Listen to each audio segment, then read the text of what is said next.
Hello. I just stopped myself because I was about to make a fairly major mistake. And it has to do with a referral. We all get referrals. We always ask our friends, our colleagues for referrals. And I was about to make a decision as to what type of digital marketing company that I need, not only for myself, but also for my clients. And I thought back, when was the last time someone told me they were happy with their digital marketing agency? And I was about to call them, and I've had several conversations with that company, and I was about to call them to basically hire them to do a campaign that I need for myself and a couple of campaigns that I need for some of my clients. We do a lot of digital marketing for some of our clients. And this is an example of what I mean when we use subcontractors. Sometimes you have to use people who are smarter than you are in this case. So I started thinking, now a referral is more about the referring company than it is the referee company. What do I mean by that? Okay, so it has to do with standards. Now, and you have to look at results as well. Let's say I have a client who's looking to spend, 5, 7 million on a digital marketing campaign. And this is where it fell apart for me because now I'm looking at their standards. My client or my ex-client who referred this digital agency, what are their standards? And are their standards high enough for the client that I need? And this is where it fell apart. Their digital campaign was around $2 million, and they were happy with the results. Now I have to look at the company who referred the digital company. Are they aggressive enough? Are their standards high enough? And the answer, the honest answer that I had to give myself is no, they are not. And this is one of the major reasons why they are not clients anymore.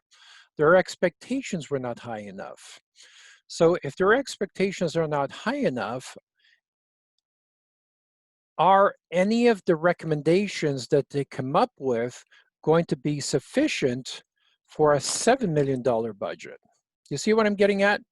So not only do we have to look at the people that are being referred to us, but we also have to ask, what is the mindset? What are the goals? What is the culture?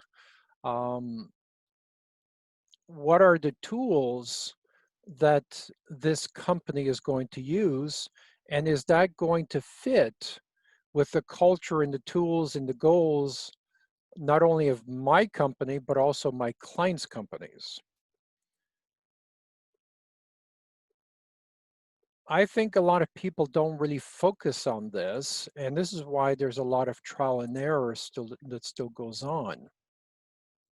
And I think there's a lot of um, not only miscommunication, but unless you have a meeting of the minds, unless culturally, unless you're aligning with goals, unless you're truly hiring the expert in the industry who can not only um, fulfill your goals, but really give you an overall digital marketing strategy.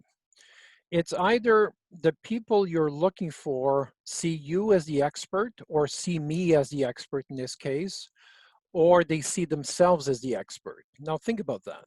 Do I want to hire people that know less than I do?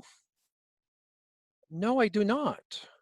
If these people don't know a hell of a lot more than I do, then why the fuck would I need them, right? But I think this is the problem that we have. We tend to try to protect our egos by hiring people who know less than we do so we can become the authority. We can stay as the authority.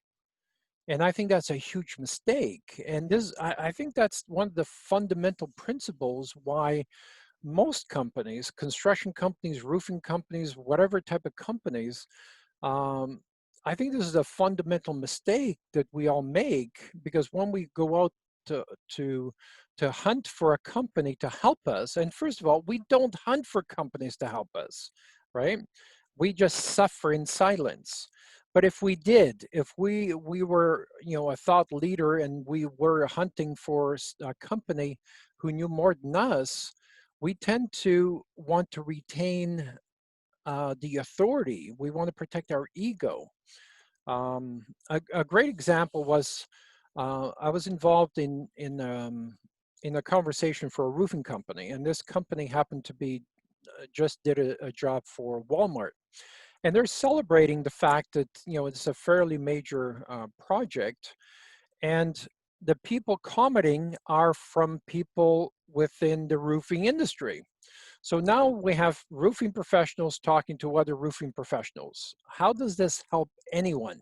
You know, sure, it helps your ego because you get 20 different comments, but how is this creating the need for the other Walmarts to jump into the conversation and say, hey, we need this, right? Where is that marketing strategy?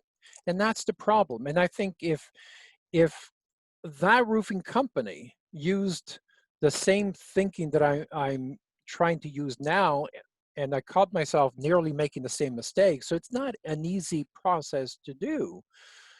If we're not reaching for people who know more than we do, then are we getting the most out of our companies? Are we getting the most out of our marketing, as an example?